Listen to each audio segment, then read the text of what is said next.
My name is Sue Whitney, and I'm from Payments Canada, and I'm delighted to be here today hosting a hopefully very interactive session on mobile. We've heard lots about mobile in the sessions to date. You heard Jack yesterday from Visa talking about the challenge of the fact that the piece of plastic works really well. And then how do you then introduce this thingy and have it deliver incremental value? And we've heard, you heard Ellie just a few minutes ago from Samsung and about Samsung Pay. So clearly mobile is top of mind in the payments space. And so I'm delighted to introduce you to our two panelists today who will give an FI perspective of how mobile fits in their strategies and offer some insights that I hope, again, will be an interactive and collaborative session, because that seems to be a pretty useful word for the last couple of days and hopefully on an ongoing basis. So on my right is Carolyn Burke from Royal Bank of Canada. For any of you who were at the session yesterday on blockchain, Carolyn was a speaker there as well and was aptly introduced as the goddess of payments for RBC. And on my left is Scott Lapstra from Tangerine. If you read the app and have a look at Scott's background, I think it'd be appropriate to call you the god of emerging technology. So we are very well equipped on this panel today. And what we'd like to do is, first of all, task you all in the spirit of interactive to pull out your apps, please, because we're going to ask you to provide us with some of the meat to kick off the conversation. So there are a number of polling questions that we'd like to go through first in a series, and then we'll turn it over to each of the panelists to give you a little bit of their perspective of their proprietary FI view on the industry and on their own strategies. So if we could, polling question number 1, what do you believe is the biggest threat to disrupt traditional financial services participants in Canada? So if you could. We should have music while this goes on.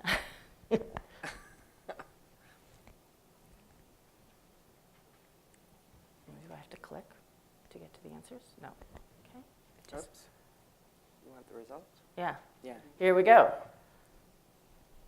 So people think Apple is the biggest threat to disrupt traditional participants in Canada. We're going to keep going through this series, and then our panelists will use this to reflect.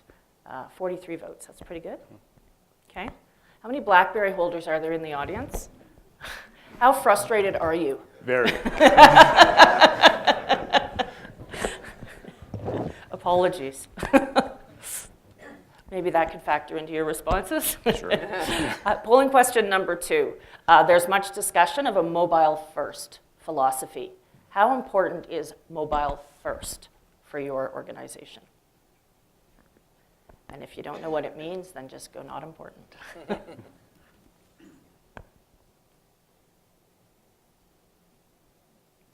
Okay.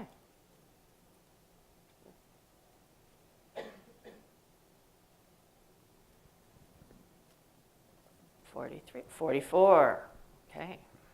One BlackBerry holder pulled out their other phone. Yeah. All right, so it's very important. Okay. Next polling question. Everybody's ready?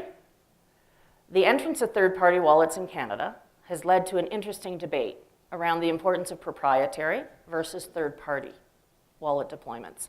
How important do you think it is for financial institutions to invest in their own mobile payments capability?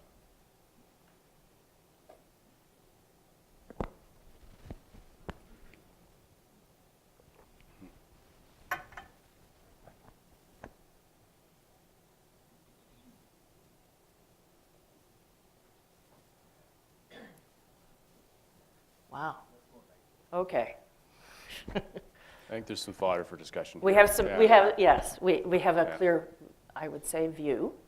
I would say two sides to that coin. So we'll look forward to having that as good conversation. Okay? Polling question number 4 is, the case for investing in mobile payments today appears interesting, or does it? How important is it to be making the investment in mobile payments today when the consumer doesn't really seem to care, hearkening back to Jack's comments yesterday, when plastic works so well? It's your chance to speak.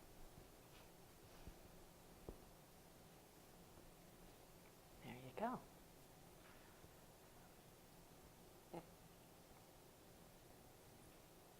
Interesting.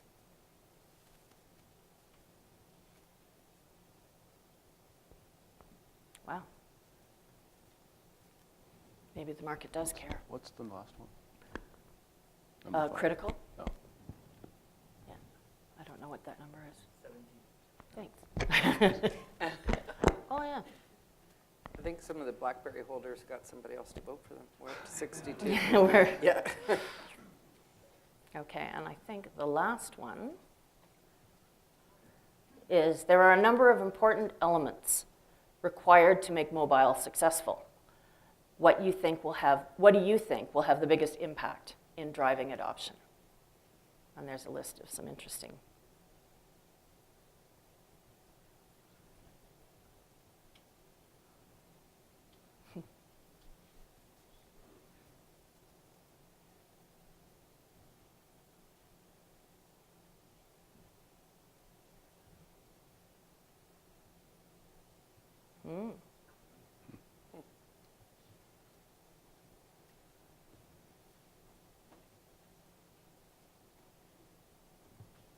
Well, that's reassuring.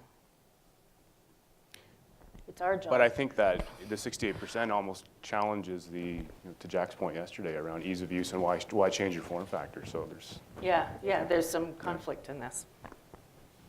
Okay, that's great. Thank you for that. I'm going to turn it over to Carolyn first to just offer a few comments on perspectives of Royal Bank of Canada on their mobile strategy and how it's changed their business and how they think about it going forward. We were all having a huddle yesterday and talking about how to approach this. And the last thing we wanted was some kind of advertorial, because that's boring and it should be outlawed. But what we thought was interesting is how two really great FIs with great offerings took different roads to get there. So we're going to offer that up as a story that hopefully is interesting. If I go back even 4 years, I think I would say we were more reliant on the traditional providers to provide us at RBC what we needed to win in digital and mobile. But increasingly we found that we were disappointed. That was not working out. In our minds, we want mobile digital, which is totally intimate. Even being here right now without my phone in my hand is causing me serious heartbreak. So we did want our clients to have convenience, choice with security. And by that I mean, if you pay with debit today, I don't want to steer you to credit because you're on a mobile phone. If you pay with a credit card that's in your wallet today, it should be available on your wallet. It's our client's choice, and we need to respect it. Also convenience. You know, honestly, you could launch a man on a moon before you could figure out how to get the right SIM and the right phone with the right operating system, with the right credit card. You know, honestly, it was just way too much work, and only the really geeky guys at work cared. So many of the women at work said, this has got to be easier. Like, as a client, you know me. I don't want to go through these hoops. And that's where we started developing our own technology that was independent of network brand, respected customer's choice, and we actually patented it. It's called the RBC Secure Cloud. And what that means is we know you. Your wallet in the sky can fit on your iPad, it can fit on your phone, it can fit on your other device, and as you change and upgrade, it upgrades with you, and it's secure. So we didn't set out necessarily to have our own development team, innovation labs, and patents. That's not what we were about. But in the quest to be relevant to our clients, be at their fingertips, and provide them with the same experience but better, we had to go down that road. Another, false start that we had was not initially developing native. And if you know your iPhone or you know your Android, you can walk down the street and not look at it, right? It's native. You know how things work, and your fingers know the way. Well, if you don't have a native application on those devices, it feels wonky, it feels wrong. It doesn't feel like it's doing what it needs to do, and you're disappointed with it. So we did take a step back and actually begin to develop totally native with our wallet and with our phone. And I will say that when Apple Pay did come out this year, we also launched Android, and our clients should have a choice of whatever they want to use. We made sure that when we provisioned Apple Pay, we didn't do it like we did in the US when we launched it, where you went through Apple and then you asked your bank for a code, and half the time you had to call the call center and do I know you? We actually made it provisioned through our wallet. So for most people it was like, ta-da, magic. They know me and now it's on my iPhone and all I have to do is tap it and use it. So there's a lot of work that we need to do as FIs in the background to take away fears about security, noise, inconvenience, friction, because honestly, if it's that hard, we're never going to have a mobile revolution. And once they finally get on the phone and they use it and they can pay with it, which is totally unexciting, let's admit. Like I paid before and now I'm paying with a phone, big whoop. But what I think will get people to use the phone more is other things, like person-to-person payments. We're true believers in that. And you may have noticed we just declared free Interac e-transfers for all. We did 22 billion of P2P transfers last year, which, by the way, is more than Venmo. And I think as Canadians, we don't tell our story about how far we've come and what we've done to really make digital payments a success. And the next road for us will be around loyalty, rewards, and integrating our very successful and large reward program into the digital device. So that's been our journey. It's different than Scott's. Very different. I mean, I think if we separate payments and banking for Tangerine for a moment, as a direct and digital bank, the phone has become our primary channel to our clients. Over 25% of our new client acquisitions actually come from mobile. It's a pivot we saw happen about 2 years ago. And that's changed our philosophy around mobile development. Actually, our mobile experience now is first. So when we talk about these questions about the mobile first priority within banks, about 2 years ago we pivoted as a direct bank, recognizing the changes in consumer behavior, how they're interacting with their phones, how they're coming to our bank. You can apply for the full suite of products on your iPhone. You can do it on your. I'm trying to think about all the different OS that we support, but iPhone is the most robust for us. And as a direct bank, we needed to pivot away from fixed internet because it was becoming less relevant to people in a contextual sense.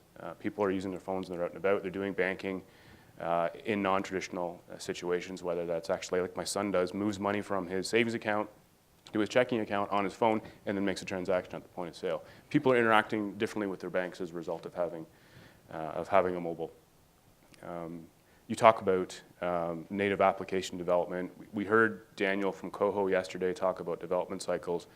As a direct bank, we're fundamentally shaped different than RBC or some of the other big banks downtown. We do actually function like a software development company, and we see it every day in how we rapidly iterate our mobile experience on all the platforms that we support. But we also rapidly iterate our products, and that gets with our clients actually. And something that's been talked about here is that for the most part, all of our products have our clients' fingerprints on them. Whether it's an actual product like the credit card we just launched or the checking account that we launched a few years ago, they're done in co-creation sessions. But we do that with our mobile apps as well, through rapid development and write testing, and bringing the consumers to the table with us. And we don't iterate on quarterly or biannual cycles now. We're pumping out functional changes to our apps on a much more frequent basis. Like Daniel Coho mentioned yesterday, we do function more like a Coho than we do a traditional bricks and mortar bank. And the phone has become front and center for us. So not only are 25% of our clients coming to us for their first product on the phone, the interactions on a daily basis now are greater than 50%. And I think some of those are probably cascaded across all FIs or other institutions where they have mobile reach. But for us as a direct bank, we recognized and pivoted a few years ago, prioritizing mobile over fixed web or fixed internet. Yeah, I think for us as well, digital is our business, right? It's front and center, and we've pivoted away from having it be a channel to actually being a destination and separating out that team and iterating with clients, sometimes with funny results. We had one pivot where we tried the NIME wristband to pay. And that was actually quite fun. And my husband made fun of me because every time I went to pay, the wristband fell off my arm. And he said, "Can you please just take out your card," right? So it's interesting as you have your clients test with you. You have to be prepared for the ups and downs, but I think that's what you need to do in digital. So the wristband actually fell off? Yes. Wow. Did you get charged twice? No, I couldn't get charged at all, Oh. right? Are you Yeah. continuing with that technology, or was that really just a proof of concept for biometrics? Or It was a proof of concept to see how it would work, and actually people liked the wristband. Yeah. You wouldn't wear it to an elegant dinner because it was quite ugly, so they're working on the aesthetics. And they're also working on the fact that it didn't stay on the arm long enough if people engaged in activities. So it lost the signature? Is that like the biometric It just came undone. Oh. Yeah. Yeah. So they're working on that. They'll be back with it. It's an early prototype, and sometimes that's what you need to do to figure out what to do next, right? Well, I think if we can take an extension on biometrics, the phone provides a robust functionality set, which is secure and biometrically driven. And we're seeing that proof of concept. We've rolled out a number of biometric features, whether it's self-identification, some of the things that we saw. I think Greg had a few up this morning. But we've rolled those out, voice as well. But the phone provides a secure, convenient gateway to do that, so you don't have NIME bands falling off, and providing relevant, secure interaction in situ, where I think we're learning matters the most when you're a digital bank. Yeah. I want to get to one of the questions from the polls. It kind of revealed this alternative approaches to the wallet itself, like whether or not you want to do it as a proprietary or if you want to be in a more open space. Do you guys want to take that one on? I'm yes and yes, right? So, with Apple, they impede any other wallet from being on the phone you buy. So if you want to use Apple, you have to use an Apple wallet. So people who choose Apple have no choice. They use the Apple wallet. With Android, they use either the RBC wallet or the Android wallet. We're going to continue to develop on both platforms as well as on our own platform, because there's certain features like the person-to-person transfer, some of the rewards, that definitely clients will come back to RBC and use and engage in. So we feel that we've got to keep down three paths. And we've chosen with mobile pay, obviously with just launching our credit card portfolio two months ago. We don't have Apple Pay in market yet. It'll be this summer, ideally the end of July, but we're still working out some of the implementation and testing. We decided, though, that we would embrace third-party or the OS-based wallets. To us, there are just too many indications of the failed starts along the way to invest in a proprietary wallet. Given the complexity and cost, we will address it if there's a consumer need. And again, that's be working with our customers. We may build native functionality into the Tangerine banking app to support payments, but our initial foray is to go into the OS-based, which is different than yours, than your approach. It's not that we're opposed to it, but we would like to not burn the capital in a space that we've seen false starts in before. And as a small bank, we would prefer to work on open platforms. But it's a very different approach. I don't know that it's the right approach, and we need to be prepared to pivot on that if consumers demonstrate a preference to work within the Tangerine app ecosystem, or Apple versus Android. So. Does it work now? Yeah, okay, all right. Okay. Speak louder, is that what you're saying? Okay, thanks. Yeah, I think for us, we also want to make sure that we are at the forefront of doing our own development. We've learned our lesson the hard way, that relying on others for development and relying on what they tell you is not a good path. We need to seriously get our hands dirty. We've got innovation labs where people are pushing the envelope so that we can have the right conversations with the right technology companies about what we want to do next. I think there's too many silos out there right now for us to rely on any particular vendor, but I can appreciate that there's different approaches, right? People in the audience that are FIs, can you put your hand up if you as well are looking at kind of this mobile revolution as changing the way you're doing business internally? Is it a catalyst to it? Was it happening anyway? Are people doing that? A little bit of yes. There was one of the polling questions that I thought was interesting around what will drive mobile adoption. I think ease of use, when the screen went down, was at 68%. Yeah. And this is a discussion that we have frequently at work or in industry type of events. I'm not convinced that it's ease of use. I think it needs to be easy and secure as table stakes as an entry. When people talk about the success of mobile payments, quite often they bring up the Starbucks model, which I think by now we know is not really a payment model, it's a loyalty model. And you can contrast that in Canada with, I think, the utter, hopefully no one's here from Tim Hortons. Don't think But so. I would say the good try, but the utter failure of the Tim Hortons app, and that's tied, I think, directly to the fact that technology didn't work very well. But I'm willing to give them a let on that because it's fairly new. But there was no loyalty component. There was nothing there to drive consumer behavior. That and then the apps all crashed and converted Canadian currency to U.S. currency, so it didn't work. But I think if you can compare and contrast two large successful companies in the same vertical, and Starbucks has been recognized for driving adoption there, and Tim Hortons failed in the space. I don't think they've re-engaged. I don't think they've ported it from BlackBerry to Android or Apple. I don't see anyone using it, but you do see Starbucks in use every day when you go in the store. And I think if you can look at a very simple cause and effect there was nothing else around the Tim Hortons application to drive utility. And there has been for Starbucks. And they changed it, and you get stars and stuff in your cup now, and it's fun, it's got some gamification, but you're also rewarded for your behavior. And Tim Hortons was really just a porting over of payment functionality, and it didn't catch on. And I don't know how many people walk through Tim Hortons doors every day, but it's a lot, and it's probably more than Starbucks. And they do have the foot traffic and loyalty to drive adoption, and it didn't work. So, I think you're right, Scott. The other thing with Starbucks, I mean, they invented the dual lineup system for coffee, right? Used to be you just have one lineup and you got your coffee. Starbucks has two. And now they've invented a way to circumvent the dual lineup with their app, right? Right.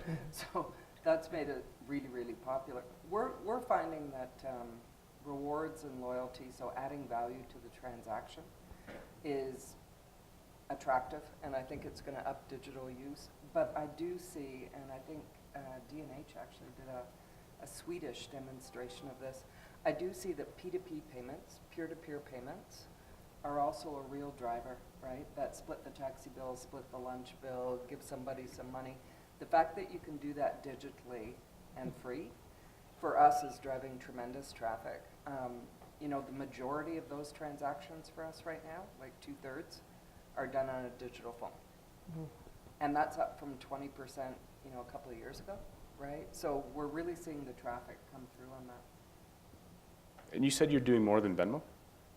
We're doing more than Venmo. Wow. Mm-hmm. So and PayPal was one of the disruptive companies there, and I think that's where PayPal, at least in this market's dropped the ball on. They didn't get behind mobile soon enough, and I don't want to say they're irrelevant, but their relevance, they're less relevant now. I don't see them as a threat in the same way that the other, I think actually Amazon's the unspoken threat that no one really talks about. People see Google and Apple, but because Amazon has a reach through a value chain now that's in goods to payment, whereas Google and Apple have the potential to extend there, I think it could be disruptive. I think Amazon's the quiet one in the bunch that no one's really talking about because they're not playing with the form factors as we kind of focus on right now with cards and phones. The one that I didn't see pop up for the audience was Google. And when I look at the Internet of Things, and I'm inherently lazy, right? So just thinking of a car that can drive itself, a fridge that can fill itself up, coffee, right, that can kind of come there. It's amazing to me that the Internet of Things and what Google's driving was not higher up in people's consciousness, right? Yeah. The whole idea of a metered life and a metered payout where you have nano payments throughout the economy as opposed to bulky payments is coming one day. Creepy. Sorry. Convenient. We're open for questions from the audience as well. We'll keep the dialogue going, but if anybody wants to ask, there's a microphone in the middle there, or just put up your hand. It's not a huge room, so we're happy to. Is that a question in the back? No? Okay. We could dive into the polls if there are no questions. If we want to use those as to focus on. And Okay.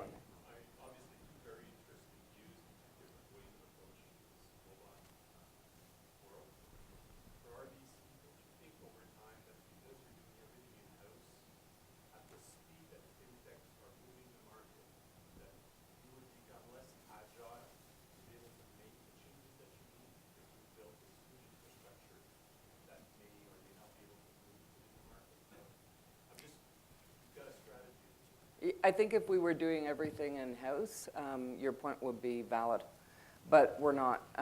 What we've found is we've got to play with the technology in our labs ourselves. You know, trust but validate, right? Like we've all seen ads that turn out to be so we need to get our hands dirty and actually understand the technology, but we actively partner with a large variety of fintechs that develop technology for us that we bring in-house.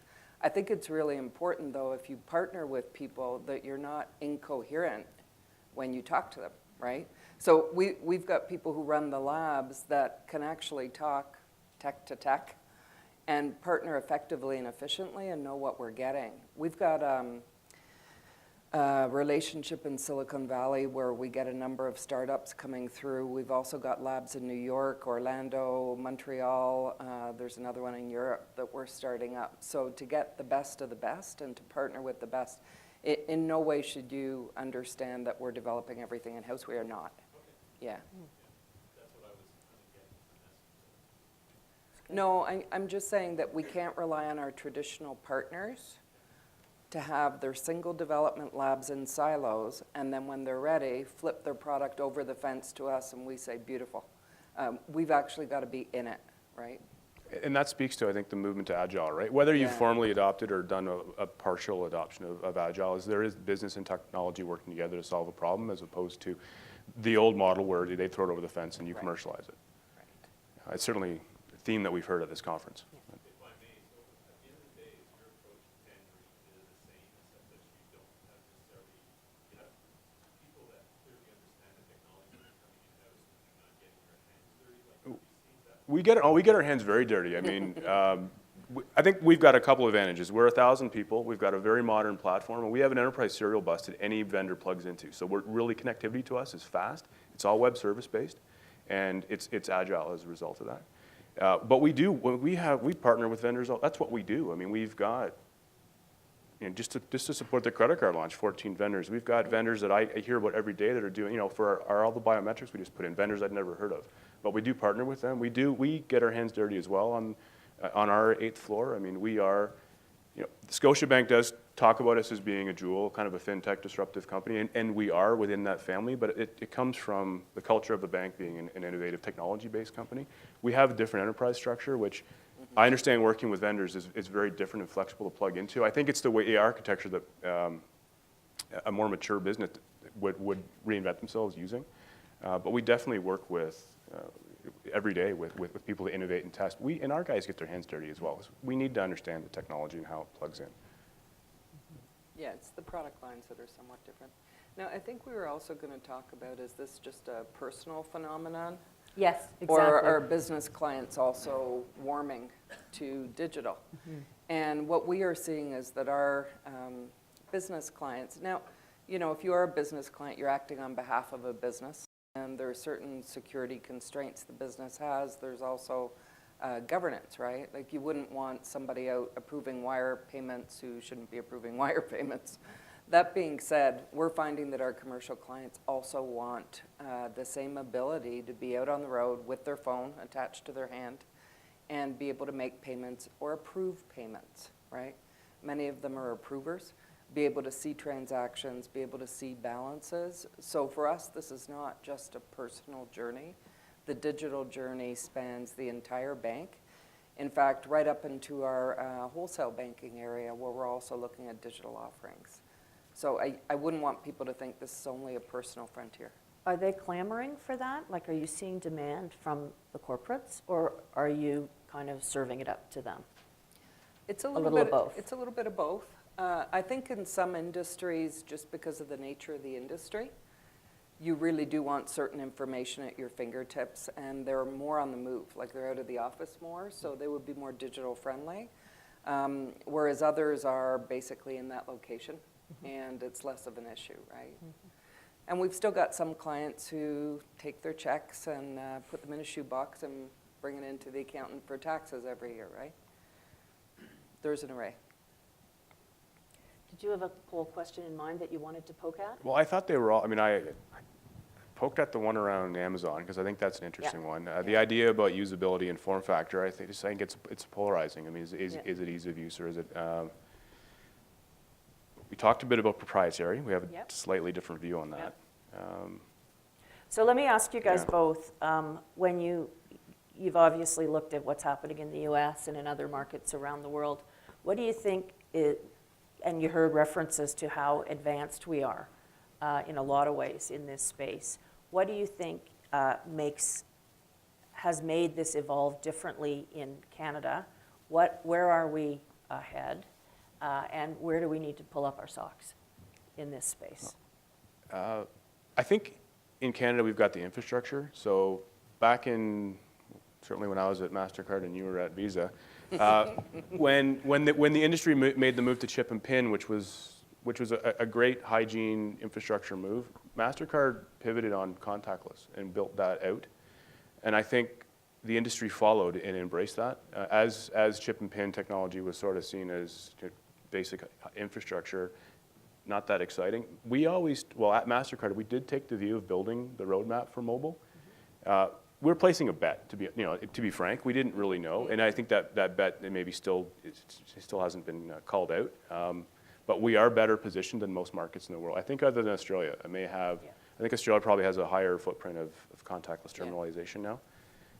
But we do have, I think, the advantage that we are fully EMV now. We have a fairly robust contactless payment market. We've gotten over the warring factions between banks and telcos, but who owns the SIM? Because no one's using the SIM anymore. The stalemate there caused technology to evolve in favor, I think, of the consumer and well, the banks, with the exception of Apple Pay. So I think we've gotten over the stalemate. The technology's moved forward. We've got the infrastructure. Now it's about helping consumers understand the convenience, which I think we need to find ways that are beyond just tapping your phone versus your card. I do think because the landscape is set, what's the Bill Gates quote? 2 years and 10 years. You overestimate and underestimate the change in 2 and 10 years. Yeah. I think we're probably in a situation like that right now with Apple embracing this. We all know the provisioning and use of Apple Pay is fantastic, better than any of the trials that I've done throughout my career, which were clunky SIM-based, using Korean phones on Sprint network, and they think they've figured it out. But I think it's trying to find some of those ancillary services and value added. And if there's a partner in the ecosystem that can do that, it's probably Apple, when you think about how consumer-centric they are, to help lead the way. I think Canada is unique and certainly different from the US. And reflecting on it here at Payments Canada, before a consumer feels as though they want to use something, I think that the security has to be there. They have to understand that it is secure. And they've got to understand that it's pretty ubiquitous and everything has the same routine. Because if you're a consumer and you've got too much choice, you're probably going to say, forget it. I'm going to stick with what I have. It works just fine, right? So I think the collaboration we've had in Canada to set security standards, and EMV, chip and pin for sure is one. Tokenization has been another one, contactless. Also with some limits. The initial limits for contactless in Canada were $50, right? And they moved up to 100. So consumers say, yeah, I'm going to try it. Like, it doesn't go over that amount.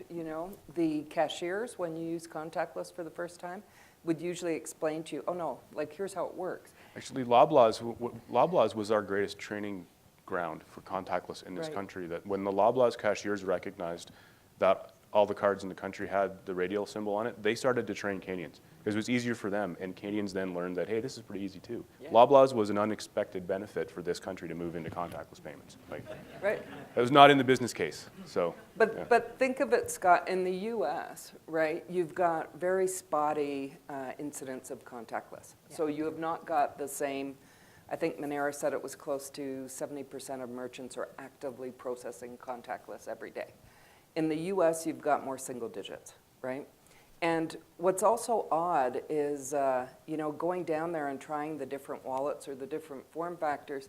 I remember being at a McDonald's and kind of gyrating because the terminals were far away, like it wasn't actually usable. And each time I went into a fast food place, I'd have to train myself as to what do I do right now to use a contactless card. So if you've got to keep learning the dance steps, and if there's actually no limit on the transactions, which there is not right now, right? I think the consumer is expecting more certainty of security, more certainty of routine, so they can get used to it and we can bring it through. A number of us published what we call the security white paper just, I guess, a year ago, saying as we move to mobile and digital, we're going to need to address certain issues as an industry and make sure they work, right? So, you know, provisioning, the use of the CVM. So how do you make sure that your thumbprint on a phone is actually your thumbprint and you're the person who has the debit card or credit card associated with that, right?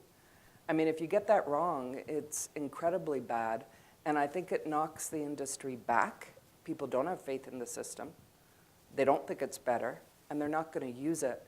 So where I think Canada really does well is collaborating with a variety of stakeholders to say, hey, this is infrastructure, right? It's like a railway or a highway. Nobody competes on infrastructure. We all compete on the overlays. So let's make sure we get this right for security and sensibility, and we get people using it. And my hope with Payments Canada as we go through modernization is we keep that forefront in our minds. And not call it plumbing, just saying. I still call it plumbing. I'm sorry, Jerry. It's bridges, right? Bridges, Bridges, and roads, built. yep. Yeah. Well, when we did that well with the multilateral group that led the market through the chip and pin change, right? I think that's what Dan Kelly was saying this morning, is that if the industry recognizes where collaboration and transparency matters, it is about opening the networks on common standards, which, to your point, is security. Yeah. Well, and Greg Wolfond just gave us a nice Yeah. serving of where the authentication roadmap could go. Is there a space for collaborating as an industry in authentication standard setting then? I think so. And I think we've begun to have some of that. We actually even have a bit of a proxy database going with what we do through Interac and email money transfer. So, you know, as we go forward, identity will be a really important part of the digital experience. Mm-hmm. Yeah. I'm not letting you off the hook because she's given us loyalty and P2P as value adds in her wallet. What's your next step? Well, that's the hot seat. I do think it's loyalty that will drive the utility on. I mean, maybe it's geolocation relevant, it's in situation relevance, but I think at the end of the day, it's consumer loyalty drives behavior. Right. And as Canadians, I think we over-index on the number of loyalty plans that we participate in. I think we also over-index on our negative sentiment about the value of those loyalty plans sometimes. But I'm not sure how we shift the behavior from the card, which is super easy to use, to the phone, just because it's super easy to use as well. And I do anchor that in the Tim Hortons example. I don't know, I've got augmented reality, or I don't know. I've got a question for Scott. So here's a little bit of a debate, right? Like, is finances fun or not fun? And should there be games and things that you could play as you go in your wallet? Yes, right? I think there should be. I mean, you will see some things from Tangerine in the next 6 months, which we're changing the way our consumer interaction, which do embrace the idea that finances should not be a utility. There should be some guidance there. There was Daniel from Coho talked about a lot of things that you'll see from Tangerine in the next few releases of our mobile apps, which are changing from being a utility to a catalyst for behavior, whether that's through gamification or actually a proxy for financial advice. So we're I have to use the word advice carefully around lawyers, but it's it's nudging consumers to take on behaviors that they've indicated that they would appreciate or like, and we are moving that way quickly. I think TD's actually started to do that as well with their new app as well. It doesn't go quite as far; it's still utility based, but I think you'll see the evolution in this space, primarily with mobile as that reminder in your in situ where it matters. Should you be buying this? This wasn't on your goals this month. You're over your budget, but you've got a great loyalty plan, so you should buy it. So. There was a vigorous debate yesterday as to whether there should be any fun with finance. And I'm just wondering, Sue, if we can maybe ask the audience to raise their hand if they want some games with their digital wallet. Okay, who wants games? Games? Okay. You don't need to win money, right? You just want to play them? But some of those games, I mean, I think the games can be around financial literacy, right? Money isn't necessarily boring. I mean, you just need to find a different way to engage with it. Mm-hmm. So. Are there any audience questions? Oh, yeah. Question. Will your phone work with the ATM as your login, or are you guys getting out of cash We're not getting out of cash markets, but our clients are telling us that they're not really into ATMs as much anymore. It pretty much looks like a ski slope, kind of the descent of cash. And I think that's because everywhere you go, there's a terminal and you tap, right? I mean, you're hard pressed to find somewhere that you can't just tap. So clients are taking out less money from ATMs. We are looking at that, though. We're examining it right now to see if it would just be fun or really something to do. How about you? We're not looking at that right now. I mean, Tangerine only has 13 proprietary ATMs. We've got full connectivity into Scotia. I'm not aware that it's on the roadmap. It's not on ours to drive that agenda, given where we are in our development of payments and mobile overall. Question? Yep. So just taking back to the proprietary open app question, how does economic model profitability versus customer convenience play into the equation when you're adding features into your proprietary wallet versus open wallets? Do you see a fragmentation? Do you try to drive customers towards one? Depending what's being offered, right? So if you're looking at a simple tap payment, basically any wallet you pick, whether it's third party or proprietary, it's a tap payment, right, with your phone. I think where we offer value as an institution, and I mentioned earlier, we've got, I think, the largest proprietary rewards program in Canada. I mean, it's massive. And it's very popular. And our customers are entranced with rewards and also with use of their digital phone. So for us, it's very important that we marry that up. If we can't offer that value add through all wallets, we'll certainly offer it through our own proprietary wallet, right? The same with P2P payments. I mean, the fact that they are free and you've got everybody memorized and you can do it, that keeps a lot of people on the proprietary app because it's just not available elsewhere. So can I ask a question on that? So Yeah. Based on the free model of the peer-to-peer payments, are you just eating the cost? Yeah. Just for the engagement functionality? Yeah, although I will say that, the majority of our clients probably were entitled to free P2P. Okay. And when I was running online banking in 2001, we actually introduced a peer-to-peer inside Royal Bank payment. Right. So account to account that was free. And it took off like wildfire, right? So our 22 billion in payments is really a combination of that proprietary RBC to RBC as well as Interac e-transfer. And when we looked at it, we said, it's not Sue's fault if the person she's trying to send money to is not with RBC or she doesn't know the account number, right? There's some friction in that form factor today. So we said, this is not worth it. Like, free for all, let's go. Yeah, it's very interesting. We offer a free bank model, so that's where I struggle with some of that cost structure. So which is the root of my questions. But I think we have different pricing models as well, which potentially gives you more latitude to move in that space. Okay, other questions? It's really hard to see. Yeah. I can tell a Tim Horton story again. So, we get beat up by the Tim Hortons guy. Yeah, you better watch when Yeah, you I'm exit this gonna place, I'm gonna Scott. sit in Starbucks the rest of the day. So you heard Ellie speaking a few minutes ago from Samsung.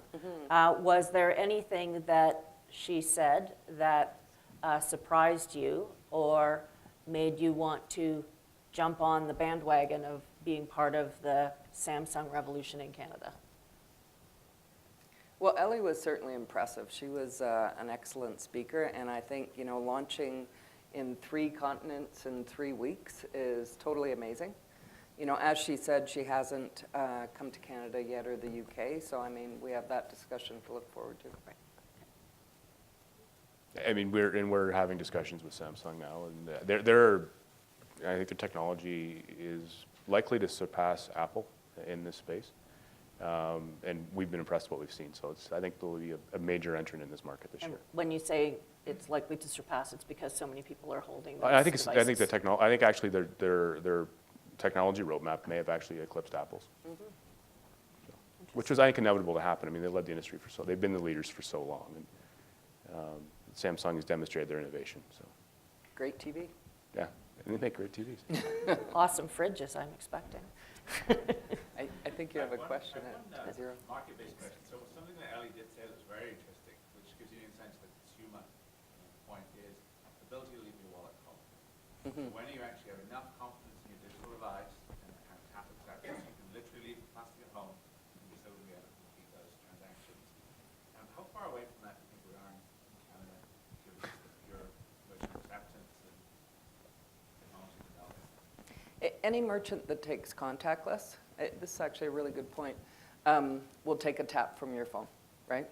That's the beauty. And I think, a nod to the regulators in the room, through the code of conduct and some of the work there as well, the friction of merchants thinking, oh, are those guys going to jam me now that it's on the phone, has been taken away. And I think we're in a better place to roll out. So if you see that 2/3 to 70%, and virtually everyone's terminalized in Canada, right? I mean, apart from maybe a guy on the beach who hasn't got his phone set up now. We are really, really close. So I would say in an urban setting, I'm close to leaving my wallet at home now. I'd say give me another year, it's totally at home. And I think particularly in relevant situations for quick service environments, right? I think we do need to breach that $100 limit with additional CVM, which I know the specs have been developed by the payment networks, but they're not deployed in the wave 3 or the 3.0 of contactless terminal specs. Right. That's the next wave of hardware that has to go out. So I think to your point, it's probably a couple years away for that, because you've got hardware cycles to go through firmware upgrades and hardware to get to the fully leave it at home and never use it. So Scott says 2018? You heard it here. Yeah, sure. Yeah, I'll go with 2018. Could someone please tweet that?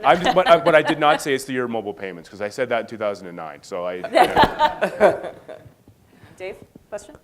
Yeah, you mentioned leaving your wallet at home and everybody with the guy on the beach. And there's still a lot of places out there that don't accept that. Do you see the point where the mobile banking apps get to the point that you can almost do a P2P tab? I owe you money. I don't have to go into the email transfer service to do that. I'll tap you my money. Yeah. And some of the acquiring systems and things like that, there's rumors coming out of Apple that they're going to start supporting it, but do you see that coming from a mobile wallet perspective?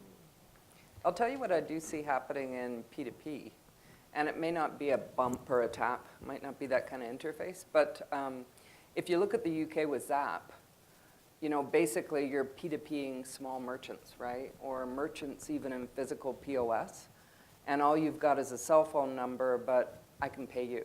And it's fairly instantaneous. So I think that's an alternative to the traditional card-based system that we've used at point of sale. It's an alternative that works great if you're buying something off Kijiji, or you're with somebody you may not particularly know. It works right now, and it's guaranteed funds. So I think we've got to widen our mind. What else can the phone do? And maybe you don't need the tap. Maybe you just need it to transmit. In the developing markets, I mean, the phone is seeing as terminal emulation mode, right? To go in, to go to Vietnam. That was the vision of Vietnam, was to use your phone terminal. And it's in emulation mode. So it's getting there. I think we've got great legacy infrastructure that works, but I think it's in those alternate use cases, not North American based, where you may see that happen. It's interesting to reflect on how powerful the phone is as well in the e-com environment, because so many people are starting to shift from, the tablet or the desktop to purchasing off the phone. And so that's a huge part of that value proposition to the consumer, I think, as we go forward. So, For sure. I think we're at time. He's giving us a signal. okay. Yep. So if there are no more questions, is there? No, not a question. Okay, no problem. Well, thank you very much, and thank you to our esteemed God and Goddess.